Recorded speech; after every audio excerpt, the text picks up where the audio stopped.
Hello बच्चों, welcome back I and you success point. आज हमारा टॉपिक है डीएनए रेप्लिकेशन।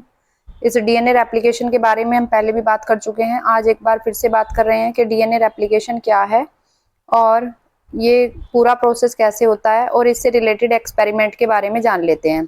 तो इससे पहले हम पढ़ लेते हैं डीएनए रेप्लिकेशन के बारे में थोड़ा सा कि डीएनए रेप्लिकेशन है क्या। तो डीएनए रेप्लिकेशन के बारे में हम बात करते हैं कि डीएनए से ओल्ड डीएनए से न्यू डीएनए का फॉर्म होना, बनना क्या कहलाएगा? डीएनए रेप्लिकेशन कहलाएगा। और एक सेल से नई सेल में जाते टाइम ये ऐसा प्रोसेस होता है, ठीक है। और इस प्रोसेस में क्या होता है, ये 3 तरह का रेप्लिकेशन आपको दिखाया गया आपकी बुक में। पहला प्रोसेस है कंजर्वेटिव। कंजर्वेटिव में क्या होगा, एक ओल्ड डीएनए होगा और वो ओल्ड डीएनए ही एज इट इज प्रोजेनी में काम करेगा, फॉर्म करेगा, और एक नया डीएनए अलग से बनेगा। इसको हम कह सकते हैं कंजर्वेटिव। इसके बाद दूसरा डीएनए की फॉर्म होती है, वो उसे कहते हैं सेमी कंजर्वेटिव, मतलब आधा डीएनए ओल्ड होगा और आधा डीएनए न्यू फॉर्म होगा। इसके बाद हम कह सकते हैं तीसरा डिस्पर्सिव। डिस्पर्सिव में क्या होगा कि कहीं कहीं पर पुराने डीएनए के स्टैंड आएंगे और कहीं कहीं पर नए डीएनए के स्टैंड जो है मिक्स हो जाएंगे। तो इस मिक्सअप डीएनए को हम डिस्पर्सिव कहते हैं। लेकिन जहां तक बात है डीएनए रेप्लिकेशन की, तो डीएनए रेप्लिकेशन जो है वो बहुत सारे साइंटिस्ट ने प्रूव किया है अपने अलग अलग एक्सपेरिमेंट से कि डीएनए में जो रेप्लिकेशन होता है वो सेमी कंजर्वेटिव ही होता है। और इस सेमी कंजर्वेटिव डीएनए रेप्लिकेशन के कारण ही जो है प्रोजेनी जो है अपने पेरेंट्स से कुछ मिलती जुलती है, हूबहू सेम नहीं होती। तो हम इनके एक्सपेरिमेंटल प्रूफ पढ़ लेते हैं कि डीएनए सेमी कंजर्वेटिव कैसे होता है। तो इसके प्रूफ पढ़ने के लिए यहाँ पे हम कुछ एक्सपेरिमेंट देखते हैं। ये एक्सपेरिमेंट है मिशेल्सन एंड स्टाल का एक्सपेरिमेंट, मिशेल्सन और स्टाल। अब वॉटसन ने बताया था कि डीएनए का, वॉटसन और क्रिक जो थे जिन्होंने डीएनए का डबल हेलिक्स मॉडल दिया है, उन्होंने बताया था डीएनए का डबल हेलिक्स होता है। तो ये हमने पढ़ लिया था कि डीएनए का डबल हेलिक्स होता है, उसमें जो बैकबोन बनी होती है वो नाइट्रोजनस वो बनी होती है बैकबोन फॉस्फेट सुगर और फॉस्फेट और सुगर की, एक फॉस्फेट एक सुगर, एक फॉस्फेट एक सुगर, इस तरह से जॉइंट रहती है और इनके बीच में नाइट्रोजनस बेस लगे रहते हैं, प्यूरिन और पिरिमिडिन। ये हम पढ़ चुके हैं। अब हमने पढ़ा है, हम पढ़ रहे हैं रेप्लिकेशन के बारे में कि रेप्लिकेशन कैसे होता है। तो ये जो दोनों स्टैंड है इसमें से पेरेंट स्टैंड अलग अलग हो जाते हैं, सेपरेट होते हैं और एक नए टेम्पलेट के रूप में फॉर्म हो जाते हैं, यानी कॉम्प्लीमेंट्री बनाते हैं। यानी एक पुराना हमारे पास डीएनए रहेगा और एक नया डीएनए आके उससे फॉर्म हो जाएगा। इसको ही हम क्या कहते हैं, सेमी कंजर्वेटिव डीएनए कहते हैं। अब इस मेथड को, इस रेप्लिकेशन मेथड को प्रूफ करने के लिए साइंटिस्ट आए, उनका नाम है मिशेल्सन एंड स्टॉल, और इस एक्सपेरिमेंट का नाम ही है मिशेल्सन एंड स्टॉल एक्सपेरिमेंट। इस चैप्टर में हम बहुत सारे एक्सपेरिमेंट पढ़ चुके हैं और सारे के सारे एक्सपेरिमेंट बहुत ही लॉजिकल वे में और बहुत ही बेनिफिशियल है आपके लिए। तो ये सारे एक्सपेरिमेंट आपको अच्छे से समझने हैं, पढ़ने हैं, आपके बोर्ड एग्जाम के पर्पज से भी, प्लस ये नीट में भी इनसे बहुत सारे सवाल पूछे जाते हैं। तो अब देख लेते हैं कि ये जो मेसेल्सन और स्टाल का एक्सपेरिमेंट है वो क्या कहता है। तो ये मेसेल्सन और स्टाल का एक्सपेरिमेंट उन्होंने 1958 में एक्सपेरिमेंट दिया था और इस एक्सपेरिमेंट के लिए उन्होंने हैवी नाइट्रोजन यूज किया था। हैवी नाइट्रोजन यानी 15N यूज किया था। अब ये हैवी नाइट्रोजन कैसा था, आइसोटोप था। ये रेडियो एक्टिव आइसोटोप नहीं था, नॉर्मल आइसोटोप था। अब ये हैवी था और नॉर्मल जो हमारा नाइट्रोजन होता है वो कैसा होता है, 14 होता है, जो कि इससे लाइट होता है, हल्का होता है। अब यहाँ पे उन्होंने यूज किया था सीजियम क्लोराइड को, उन्होंने यूज किया था सीजियल क्लोराइड को, किसके लिए, सेंट्रीफ्यूजन के लिए। सेंट्रीफ्यूजन के लिए उन्होंने सीजियम क्लोराइड को लिया और इन्होंने जो डेंस सॉल्यूशन आया सीजियम क्लोराइड का, उसको सेंट्रीफ्यूज करने के साथ साथ इसमें ग्रेडियंट बैंड बनाए। ग्रेडियंट बैंड क्या होते हैं, अगर हमारा कोई जो है सॉल्वेंट हमारा अगर हल्का होगा तो ऊपर की तरफ आ जाएगा और अगर भारी होगा तो वो नीचे की तरफ सेटल डाउन हो जाएगा। ये इन्होंने, इसके लिए उन्होंने सीजियम क्लोराइड लिया सेंट्रीफ्यूजन के लिए। तो अभी तक मैंने आपको 2 बात बताई हैं, एक तो इन्होंने लिया हैवी आइसोटॉप नाइट्रोजन का 15N, दूसरा उन्होंने क्या लिया सेंट्रीफ्यूजन के लिए, क्या लिया, सीजियम क्लोराइड। अब हम देख लेते हैं इस प्रोसेस में किस किस तरह से ये प्रोसेस होता है। अब यहाँ पे डीएनए के डिफरेंट डेंसिटी ली उन्होंने सीजियम क्लोराइड सॉल्यूशन में। अब यहाँ पे उन्होंने क्या किया, सबसे पहले सबसे पहले इन्होंने इस्चेरिचिया कोलाई, कौन सा बैक्टीरिया यूज हुआ है इसमें, इस्चेरिचिया कोलाई। और इतिहास गवाह है सबसे ज्यादा जो एक्सपेरिमेंट हुए हैं इस्चेरिचिया कोलाई बैक्टीरिया पर ही हुए हैं। तो यहाँ पे इन्होंने क्या किया, इस्चेरिचिया कोलाई बैक्टीरिया को 15NH4Cl यानी 15 टाइप के नाइट्रोजन में कल्चर मीडियम में रखा।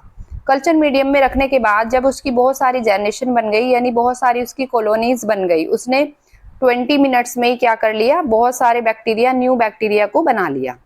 अब यहाँ पे ये जो डीएनए लिया गया है 15NH4Cl, जिस कल्चर मीडियम में इसको रखा गया है, ये कल्चर मीडियम धीरे धीरे उसकी बॉडी के अंदर फॉर्म हो गया।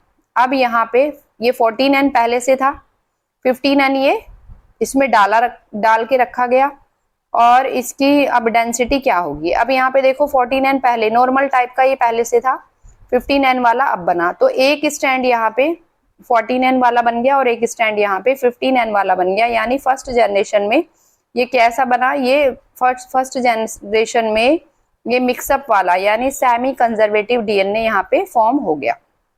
अब इसके बाद इन्होंने क्या किया, इसके बाद इन्होंने 14N और 15N यानी एक हैवी आइसोटॉप और एक लाइट आइसोटॉप, दोनों में कल्चर मीडियम में इस इस्चेरिचिया कोलाई को रखा। अब इन्होंने सेकेंड राउंड में आफ्टर 40 मिनट्स इन्होंने देखा कि यहाँ पे सेकेंड जनरेशन में यहाँ पे 14N वाला डीएनए यानी लाइट वाला डीएनए भी आ रहा है। ठीक है, कितने परसेंट, 50%, और 50% हमारा कैसा आ रहा है, मिक्सअप डीएनए, जिसे हम सेमी कंजर्वेटिव कह सकते हैं। अब इसे देखने के लिए इन्होंने वही सेंट्रीफ्यूजन या ग्रेविशनल फोर्स देखा। ग्रेविशनल फोर्स में देखा, जब इन्होंने पहली बार 15N डीएनए लिया था तो वहां पे ये नीचे सेटल डाउन हो गया था आफ्टर सीजियम क्लोराइड सेंट्रीफ्यूजन। इसके बाद इन्होंने जब दूसरी बार यही एक्सपेरिमेंट किया 15N डीएनए और 14N डीएनए, तो यहाँ पे क्या हुआ, यहाँ पे ये बीच में आ गया। बीच में कैसे आया, क्योंकि ये हाइब्रिड था, ना तो ये हैवी था ना ही ये लाइट था, तो ये कहाँ पे सेंट्रीफ्यूज हुआ, ये हमारी जो ग्रेडियंट सैटेलाइट थी, ग्रेडियंट बैंड थे, उनके ये बीच में आके रुक गया, तो ये कैसा बना, हाइब्रिड बन गया। इसके बाद दूसरा जो है, जो जनरेशन सेकंड में आए और फोर्थ जो वो बने थे हमारे, फोर्थ बैक्टीरियाज कॉलोनी जो हमारे सामने आई थी, 4 टाइप के डीएनए जो बने थे, उनमें से देखा कि लाइट वाला डीएनए ऊपर आ गया, यानी 50% लाइट वाला डीएनए बना और 50% हमारा कैसा डीएनए बना, हाइब्रिड डीएनए बना। तो ये जो एक्सपेरिमेंट था, इस एक्सपेरिमेंट से पता चल रहा है कि डीएनए का रेप्लिकेशन कैसा होता है, सेमी कंजर्वेटिव होता है। ठीक है, इसके बाद एक और साइंटिस्ट आए थे, साइंटिस्ट थे टायलर यानी टेलर कह सकते हैं इन्हें, सिलाई करने वाले टेलर नहीं, नॉर्मल टायलर इनका नाम था, टॉलर एंड एट ऑल, यानी टॉलर और इसके जो कह सकते हैं सहयोगी थे, उन्होंने एक्सपेरिमेंट किया। ये जो ऊपर वाला एक्सपेरिमेंट अभी हमने पढ़ा है, ये वाला जो एक्सपेरिमेंट है, ये किया गया था प्रोकैरियोट्स पे, प्रोकैरियोट्स मतलब पुरानी सेल वाले बैक्टीरिया पे। लेकिन ये जो टेलर साइंटिस्ट आए और इनके सहयोगी, इन्होंने जो रेप्लिकेशन का ये जो एक्सपेरिमेंट किया था, वो किया था यूकेरियोट्स पे, यानी वेल डेवलप्ड सेल पे। और इन्होंने क्या यूज किया था, ट्रिटिएटेड थाइमिडीन यूज किया था, रूट ऑफ विस्किया फाबा। तो ये आपको प्लांट का नाम याद रखना है कि टेलर ने कौन सा एक्सपेरिमेंट किया था विस्किया फाबा पे। तो इन्होंने सेमी कंजर्वेटिव या क्रोमोसोम रेप्लिकेशन वाला ही एक्सपेरिमेंट किया था विस्किया फाबा या फाबा बीन्स पे। इसके बाद एक और साइंटिस्ट आते हैं क्रेन्स, क्या नाम है इनका, क्रेन्स, उठाने वाली क्रेन्स नहीं, इनका नाम है क्रेन्स। इन्होंने प्रूव किया semi conservative mode of replication E coli में, और क्या डाला उसमें, ट्रिटिएटेड थाइमिडीन डाला, और वहां पे इस एक्सपेरिमेंट में उन्होंने प्रपोज किया थीटा मॉडल रेप्लिकेशन का, कौन से डीएनए में, सर्कुलर डीएनए में। तो ये चीजें भी आपको याद रखनी है। एक बार फिर से इसको ओवरव्यू देख लेते हैं। एस्चेरिचिया कोलाई को सबसे पहले मेसेल्सन और स्टाल ने कहाँ डाला, 15N हैवी आइसोटॉप में डाला, कल्चर मीडियम में डाला, 14N उसके अंदर पहले से ही था। अब ये 20 मिनट इसमें रखने के बाद, कल्चर मीडियम के में रखने के बाद फर्स्ट जनरेशन में क्या आया, फर्स्ट जनरेशन में 15N और 14N, यानी एक तो कैसा बना, सेमी कंजर्वेटिव आ गया, हाइब्रिड आ गया, और दूसरा कैसा बना, दूसरा हमारा कैसा आ गया, हैवी वाला आ गया। अब सेकंड बार यही एक्सपेरिमेंट कराया, इस बार 40 मिनट्स के लिए रखा। 40 मिनट्स के लिए रखने के बाद इन्होंने देखा कि 14N वाला आ रहा है 50% और 50% कैसा आ रहा है, सेमी कंजर्वेटिव यानी हाइब्रिड डीएनए आ रहा है। अब इसको इन्होंने कैसे चूज किया था, किस तरह से बताया था कि जो 15N है सीजियम क्लोराइड में जब इसे सेंट्रीफ्यूज किया गया तो ये हैवी था, तो नीचे सेटल डाउन हो गया। फर्स्ट जनरेशन में क्या था, ये हाइब्रिड था तो बीच में आ गया, ना नीचे ना ऊपर। और थर्ड वाली में या फिर सेकंड जनरेशन में क्या किया इन्होंने, आफ्टर 40 मिनट्स इसको रखने के बाद देखा कि 50% कैसा है, लाइट डीएनए आया जो ऊपर की तरफ है, और 50% हाइब्रिड डीएनए आया जो कि बीच में सेटल डाउन हो गया। ये एक्सपेरिमेंट था मिसेल्सन और स्टाल का एक्सपेरिमेंट। आई होप आपको समझ में आ गया हो।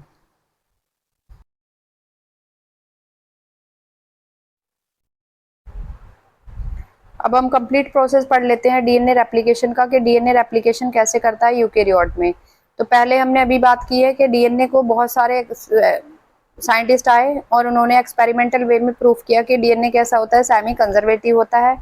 आधा डीएनए कैसा होता है, ओल्ड होता है, और आधा डीएनए न्यू फॉर्म होता है। तो डीएनए कैसा है, सेमी कंजर्वेटिव है, और इसकी जो डायरेक्शन होती है ये बाई डायरेक्शनल होता है, यानी दोनों डायरेक्शन में ये बन सकता है। ओल्ड डीएनए से न्यू डीएनए दोनों डायरेक्शन में फॉर्म हो सकता है। और ये डिसकंटिन्यूअस है, किधर से भी स्टार्ट हो सकता है, लेकिन इसका स्टार्ट होने का जो फॉर्मिंग का जो वो है प्राइम है ऑलवेज 5 प्राइम टू 3 प्राइम, यानी 5 प्राइम से 3 प्राइम की ओर ही हमेशा ये बनेगा। इसकी डायरेक्शन जो स्टार्ट होगी रेप्लिकेशन की, और यहाँ पे कोई भी डीएनए कहीं से भी नहीं अलग हो सकता। उसके अलग होने के लिए एक स्पेसिफिक रीजन होता है, स्पेसिफिक पॉइंट होता है। उस स्पेसिफिक पॉइंट को हम कह सकते हैं ओरिजिन ऑफ रेप्लिकेशन, या फिर शॉर्ट में हम इसे कहेंगे ओरी। अब यहाँ पे देखिए, जैसे ये एक डीएनए का स्टैंड है, अब यहाँ पे जगह जगह पे इस पे रेप्लिकेशन पॉइंट लगे हुए हैं जिन्हें हमने क्या कहा है, ओरी कहा है। अभी इस तरह से हाफ हाफ फॉर्म में न्यू डीएनए बनता चला जाएगा, ओरी के से इसकी स्टार्टिंग होगी। अब यहाँ पे हम देख लेते हैं रिक्वायरमेंट फॉर डीएनए रेप्लिकेशन, या डीएनए एक ओल्ड डीएनए से न्यू डीएनए बनने के लिए कौन कौन सी चीजें रिक्वायर होती है। देखो, कोई भी काम हम करते हैं तो उसमें पहले तैयारी की रिक्वायरमेंट होती है। इसी तरह से यहाँ पे डीएनए जब रेप्लिकेशन होता है तो उसमें भी रेप्लिकेशन के लिए यहाँ पे कुछ रिक्वायरमेंट्स होती हैं, कुछ चीज़ों की जरूरत होती है। अब हम घर में खाना भी बनाते हैं तो उस खाना बनाने के लिए अगर हमें कुछ वेजीज बनानी है तो वेजिटेबल की रिक्वायरमेंट होगी, कुछ सॉल्ट्स, कुछ मिनरल्स, कुछ वहाँ पे डिश में कुछ अच्छी अच्छी चीज़ें, या फिर उसका टेस्ट बढ़ाने के लिए भी कुछ इंग्रेडिएंट्स उसमें हम डालते हैं। तो ऐसे ही हमारा यहाँ पे डीएनए फॉर्म करने के लिए, डीएनए रेप्लिकेशन के लिए बहुत सारी चीज़ों की रिक्वायरमेंट होगी। सबसे पहले तो एक ओल्ड डीएनए के बॉन्ड तोड़ने के लिए एनर्जी की रिक्वायरमेंट होगी, नए बॉन्ड बनने के लिए भी एनर्जी की रिक्वायरमेंट होगी, और हमें डीएनए टेम्पलेट चाहिए, कुछ एंजाइम चाहिए। सबसे पहला एंजाइम है हेलिकेज, जो अनवाइंडिंग करेगा, दो डीएनए स्ट्रैंड को अलग अलग करेगा। फिर है एसबीबीपी, सिंगल बॉन्ड बाइंडिंग प्रोटीन होगी। फिर प्राइमेज होगा, जो प्राइमर होगा, आरएनए प्राइमर। फिर डीएनए पॉलीमरेज एंजाइम होगा, जो नया स्ट्रैंड बना लेगा। फिर लाइगेज एंजाइम होगा, जो दोनों स्ट्रैंड के बॉन्ड को आपस में हाइड्रोजन बॉन्ड द्वारा जोड़ेगा। फिर यहाँ पे टोपो आइसोमरेज होगा, जो इसके टेंशन को, पुराने वाले स्ट्रैंड के टेंशन को कम करेगा, कभी वो फिर से बॉन्डिंग ना कर ले। अब यहाँ पे सबस्ट्रेट है, एटीजीसी हमने पढ़ लिया था, नाइट्रोजनस बेस है। ये हमारा एक डीएनए का स्टैंड है, हमने डीएनए को इस तरह से परफॉर्म किया है। अब यहाँ पे शुगर है, बेस है और फॉस्फेट ग्रुप है। इन तीनों को मिला के हम क्या कहते हैं, न्यूक्लियोटाइड कहते हैं। लेकिन यहाँ पे एक फॉस्फेट ग्रुप, एक शुगर मॉलिक्यूल और एक बेस, इन तीनों को मिला के हम कहेंगे न्यूक्लियोसाइड, क्योंकि यहाँ पे एक ही है ये। अब ये 3 फॉस्फेट के एटम यहाँ पे लगे हुए हैं, तो यहाँ पे ट्राईफॉस्फेट हो गया, यानी यहाँ पे ये एज अ एनर्जी मॉलिक्यूल काम करेगा। अब हम देख लेते हैं कि किस तरह से एक डीएनए अपने आप में एनर्जी को लेता है। एनर्जी लेने के बाद वो दोनों हेलिक्स को अलग करता है। दोनों हेलिक्स अलग होने के बाद दोनों स्ट्रैंड अलग हो जाते हैं, और जैसे जैसे स्ट्रैंड अलग होता है न्यू स्ट्रैंड ऐसे ही फॉर्म होने लगता है। तो इस प्रोसेस में हमने इंग्रेडिएंट पढ़ लिए कि कौन कौन से इंग्रेडिएंट्स होंगे। अब ये प्रोसेस कैसे स्टार्ट होगा, क्या होगा, इस प्रोसेस के बारे में थोड़ा सा जान लेते हैं डिटेल में। तो यहाँ देखिए, सबसे पहले ये पिक्चर दी गई है बुक में, जैसे डीएनए है यहाँ पे ओरी यानी ओरिजिन ऑफ रेप्लिकेशन के लिए पॉइंट है, यानी यहीं से ये डीएनए टूटेगा, अलग होगा। पहले इसके दोनों स्टैंड खुलेंगे, स्टैंड खुलने के बाद ये इधर से भी अपनी नए स्टैंड बनाएगा और इधर से भी नए स्टैंड बनाएगा। लेकिन अभी हम बात करेंगे केवल हाफ स्टैंड की, ठीक है। जैसा इधर से स्टैंड फॉर्म होगा वैसा ही उधर से भी स्टैंड फॉर्म होगा। अब ये मूवमेंट क्या कहलाती है, ये फोक की तरह दिखाई देता है। जैसे हम कांटे वाली जो चम्मच होती है जिससे फ्रूट खाते हैं, तो उसी तरह से दिखाई देता है, इसे फोक मूवमेंट भी हम कह सकते हैं। अब ये जो डीएनए है फोक मूवमेंट की तरह इस तरह से टूटेगा, ठीक है। एक इसमें क्या होगा, एक लैगिंग स्टैंड होगा जो नया फॉर्म होगा और उसकी डायरेक्शन हमेशा 5 to 3 ही फॉर्म होगी। डायरेक्शन अभी हमने पढ़ी है कि जो नया स्टैंड बनेगा उसकी डायरेक्शन क्या होगी, 5 to 3 होगी, ठीक है। यहां से शुरू हुआ 5 to 3, यहां से बना। अब ये जो है एक इसमें लीडिंग स्टैंड होता है जो 3 to 5 होता है, टेम्पलेट होता है, पेरेंट होता है, ठीक है। और जो नया बनता है वो हमेशा 5 to 3 स्टैंड होता है। अब यहाँ पे देख लेते हैं कंप्लीटली कि डीएनए किस तरह से ओरिजिन ऑफ रेप्लिकेशन से फॉर्म होता है। तो यहाँ पे देखो ये ओरिजिन ऑफ रेप्लिकेशन दिया हुआ है यानी ओरी। इसके बाद ये यहाँ पे दोनों तरफ से खुल रहा है, खुलने के बाद ये क्या होगा, सेमी कंजर्वेटिव फॉर्म में न्यू डीएनए यहाँ से फॉर्म हो जाएगा। अब यहाँ पे हमने बनाया है डीएनए का फॉक। अब डीएनए फॉक बनाने के बाद यहाँ पे सबसे पहले जो यहाँ पे काम करेगा, जो इनके हाइड्रोजन बॉन्ड को तोड़ेगा, जो इनमें बने हुए हाइड्रोजन बॉन्ड को तोड़ेगा, वो होगा हमारा हेलिकेज एंजाइम। कौन सा एंजाइम होगा, हेलिकेज एंजाइम। तो सबसे पहले हेलिकेज एंजाइम होगा जो अनवाइंडिंग करेगा इस डीएनए को। इसके बाद यहाँ पे कुछ इस तरह के मॉलिक्यूल काम करेंगे जिन्हें हम कहेंगे SSBP,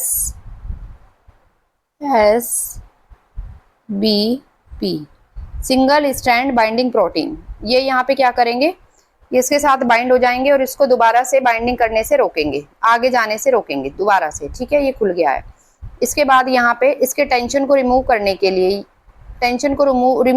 लिए, जैसे हम एक रस्सी के सिरे को खोलते हैं और वो रस्सी दोबारा से फिर से उसी फॉर्म में आने की कोशिश करती है, इस तरह से ये जो डीएनए है दोबारा से उसी फॉर्म में जाने की कोशिश करेगा। तो यहाँ पे इसके टेंशन को रिमूव करने के लिए हम यहाँ पे यूज करते हैं एक एंजाइम जो मैंने अभी बताया था, टोपो आइसोमरेज। अब ये जो एंजाइम है इसको गायरेज एंजाइम भी हम कह सकते हैं, ठीक है। गायरेज कौन सा एंजाइम होगा, गायरेज एंजाइम होगा। तो हमने सबसे पहले क्या किया, जहां से ओरिजिन ऑफ रेप्लिकेशन होगा वहां से इसको लिया, तोड़ा, और हेलिकेज एंजाइम ने इसके बीच के हाइड्रोजन बॉन्ड को तोड़ा। अब इसकी जो सिचुएशन हो गई है फोक की तरह हो गई है। फिर यहाँ पे हमने SSB सिंगल बाइंडिंग प्रोटीन लगाई ताकि ये बॉन्ड होने से बचा सके। फिर यहाँ पे हमने लगाया टोपोआइसोमरेज एंजाइम जो इसके टेंशन को क्या करेगा, रिमूव करेगा, कम करेगा। अब यहाँ पे ये प्राइम लिख लेते हैं हम, कौन कौन से प्राइम है, ये हमारा 3 प्राइम है, ये हमारा 5 प्राइम है। अगर ये हमारा 3 है तो ये हमारा कौन सा होगा, 5 प्राइम होगा, और ये हमारा कौन सा होगा, 3 प्राइम होगा, ठीक है। एक दूसरे के ये क्या होते हैं, अपोजिट होते हैं। अब यहाँ पे हमने पढ़ा है कि सबसे पहले जो हमारे नए स्टैंड बनने शुरू होंगे वो 5 to 3 होंगे। तो यहाँ से शुरुआत करेंगे 5 to 3। तो यहाँ पे सबसे पहले इस प्रोसेस को शुरू कराने के लिए एक एंजाइम काम करेगा जिसे हम कहेंगे प्राइमेज,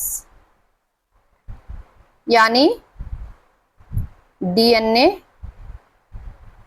प्राइमेज। और यहाँ पे आके डीएनए प्राइमर जुड़ जाएगा, यानी कोई ना कोई ऐसी चीज होगी, सॉरी आरएनए प्राइमर जुड़ जाएगा, कोई ना कोई ऐसी चीज होगी जो इन बॉन्ड बनाने की शुरुआत करेगी। तो शुरुआत करने के लिए हमेशा ध्यान रखेंगे कौन आएगा, आरएनए प्राइमर आएगा। अब ये आरएनए प्राइमर क्या करेगा, नए बॉन्ड स्टार्ट करेगा बनना है, कब, कहाँ से, 5 to 3। अभी जैसे ही नए बॉन्ड बनाने शुरू करेगा, ATGC ATGC ATGC ATGC ATGC, ठीक है। और हाइड्रोजन बॉन्ड के द्वारा ये आपस में बॉन्डिंग करनी शुरू करेंगे। तो हाइड्रोजन बॉन्ड के द्वारा जब बॉन्डिंग होगी तो बॉन्डिंग कराने के लिए इसमें बीच में बॉन्डिंग कराने के लिए यहाँ पे एक और एंजाइम यूज होगा जिसे हम कहेंगे लाइगेज एंजाइम। कौन सा एंजाइम यूज होगा? लाइगेज एंजाइम यूज होगा। ये जो आपस में नाइट्रोजनस बेस की बॉन्डिंग कराएगा, आपस में बॉन्डिंग होगी इनकी, ठीक है। अब ये जो स्टैंड बन रहा है, ये स्टैंड बनेंगे बहुत तेजी से। पहले स्टार्टिंग होगी, फिर यहाँ पे आ जाएगा डीएनए पॉलीमरेज। कौन सा एंजाइम आएगा? DNA polymerase. अब ये डीएनए पॉलीमरेज जो है, ये 3 टाइप के होते हैं। इन्हें हम कह सकते हैं Paul first, Paul second, Paul third. अब ये जो हैं तीनों के तीनों ही क्या करा सकते हैं? तीनों ही यहाँ पे नए स्ट्रैंड बना सकते हैं, लेकिन इसकी जो रफ्तार होगी 500 बेस होगी, इसकी रफ्तार कितनी होगी? 1000 बेस होगी, और इसकी जो रफ्तार होगी, काम करने की स्पीड होगी 2000 बेस पेयर होगी। ये याद रखने वाली बात है। तो हम कौन सा इसमें से पॉलीमरेज लेंगे? वो लेंगे हम पॉल थर्ड।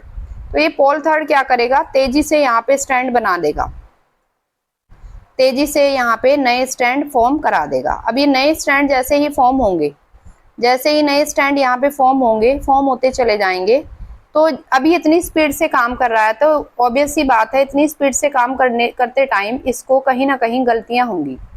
ये इतनी फुर्ती से काम कर रहा है, अभी इतनी फुर्ती से काम कर रहा है, तो कहीं ना कहीं गलती करेगा। गलती क्या करेगा? ये जो बेस पेयर हमारे बनाए हैं एटीजीसी एटीजीसी, ये जो रिमूव करता जाएगा और जोड़ता चला जाएगा, तो उसमें इसे ये नहीं पता रहेगा कि किसके साथ क्या जोड़ना है।